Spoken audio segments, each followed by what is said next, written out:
This is the layout of the entire roof garden. We had plans, a master plan that incorporated our entire vision for the Peachtree and Pine facility. It not only included the living quarters for the transitional program and the day service center that would help men and women on the street find housing and get their basic needs met, but it also would include classrooms, workout studios, photography studios, anything, artistic studios, anything that would help expand the individual's mind and spirit to help them get out of homelessness. We don't see ourselves as a shelter or a transitional facility. The task force has been morphing into a real inclusive community.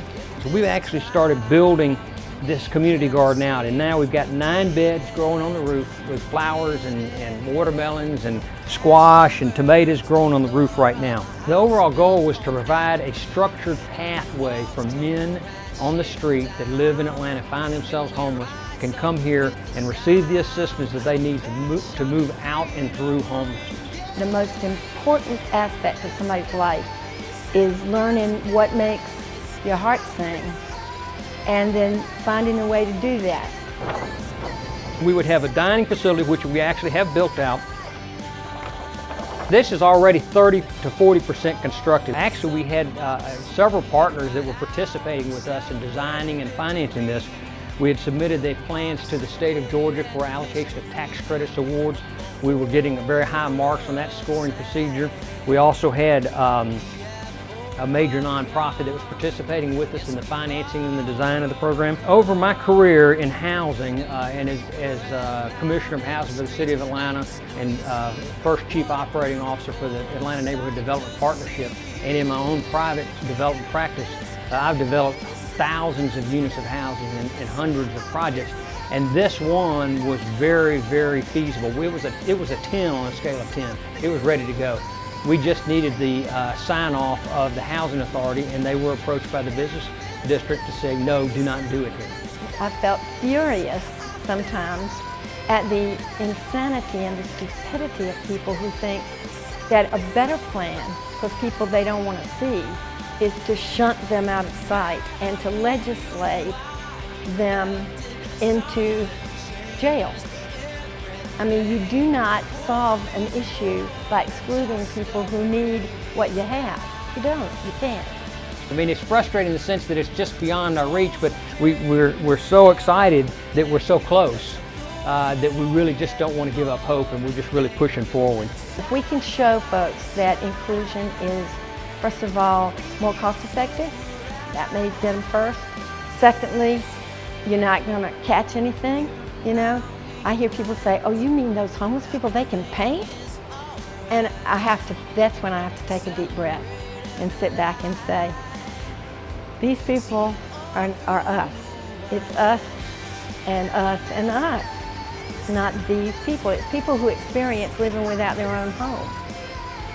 It's not a different blood type. It's not a different personality. It's not a different race. It's an economic situation that's temporary.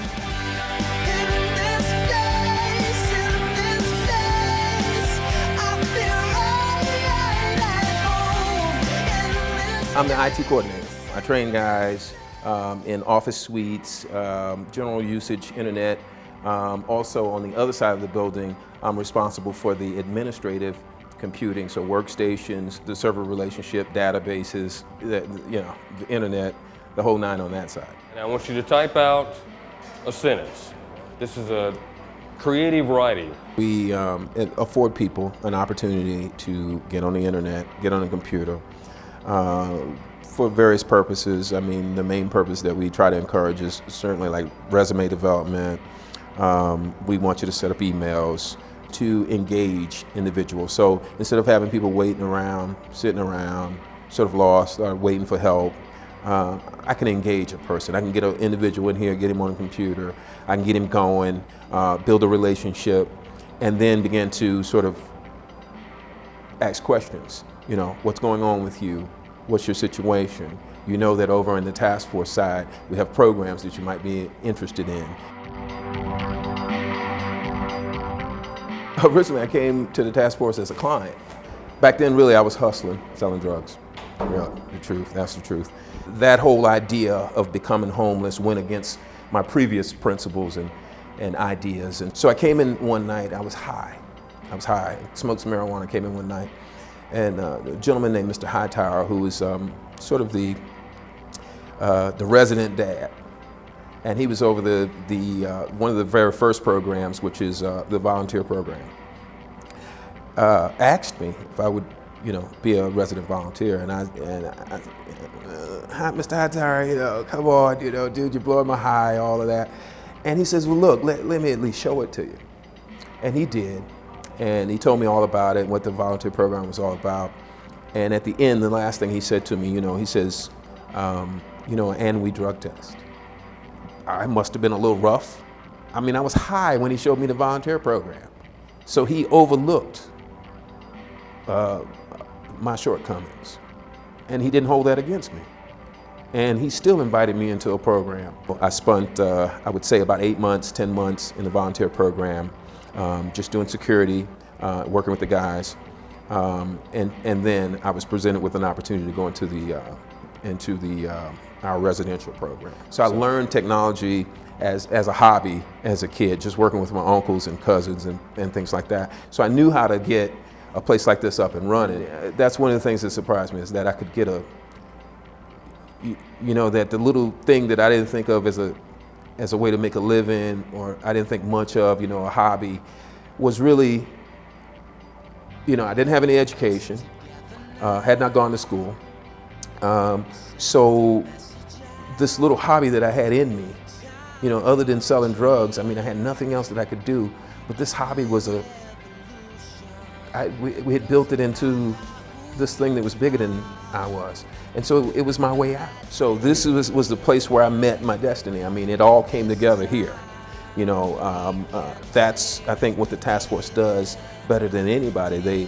They allow you to take the time to find out what it is that you're trying to do, and then they help you become successful in those areas. Here, though, you have to learn how to get along. I learned how to do that in a bump next to somebody, not in a house next to somebody. So when I was in houses next to somebody, I didn't wave at the neighbors. I didn't just cut my grass, and when I went to bed and I got up and hustled. So here, though, you have to learn how to get along, and so those things are the things that I practice today. And if you ask me, hey Troy, how are you going to be a better person? I'm not going to say I'm going to go down to a shelter and learn how to be a good neighbor and to do those things that, to learn those things that I need to know to be a productive citizen, to be a good father, to be a good person. I'm not going to say I'm going to come to a shelter. So, but the truth is, I learned it all here. That's the truth. Now that I live in East Cobb, I can see that this is the only place like this. I can see that I would not be in East Cobb had I not come through here. I could not have went to East Cobb and then came here. I had to come through here to get to anywhere else that I'm going in life. This place brought me, I came to grips with everything about life here.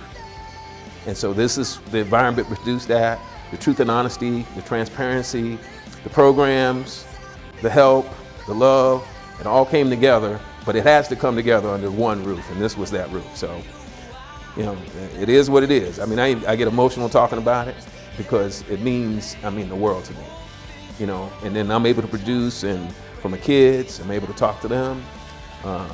We're able to share. I'm able to be honest and truthful with my children. We're together. We're all under one roof. And so some of the things that I'm talking about, some of the things that I've learned here, I'm able to share with my kids. And not only are we able to survive, but we're also able to give a little bit of what I'm talking about back to other people. We want to develop leadership here. And we don't set out to say we want you to be a leader, but we say whatever it is in you that needs to come out will and is. And we just want to be here to enjoy it when it does. I get a chance to do it right and to give back, man. I love this place. I love these people. I'm here. People are being helped and served here. They don't promise that they're going to make you rich, and they don't promise that you're going to buy all the fine cars and live in the fancy homes. But what they do say is, we're going to make you an individual that can be respected, individual that can carry on, and individual that has been through a lot, can hold his head up and walk just as straight and tall as anybody else.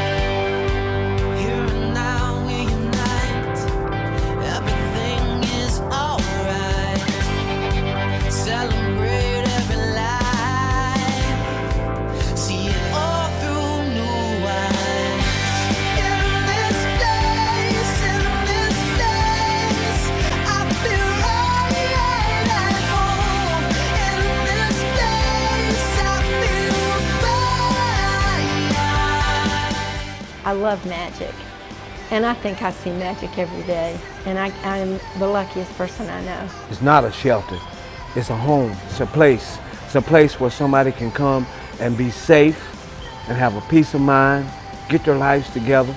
And I know in my heart, whether I'm part of this or not, whatever happens, this community is going to survive and thrive in this building.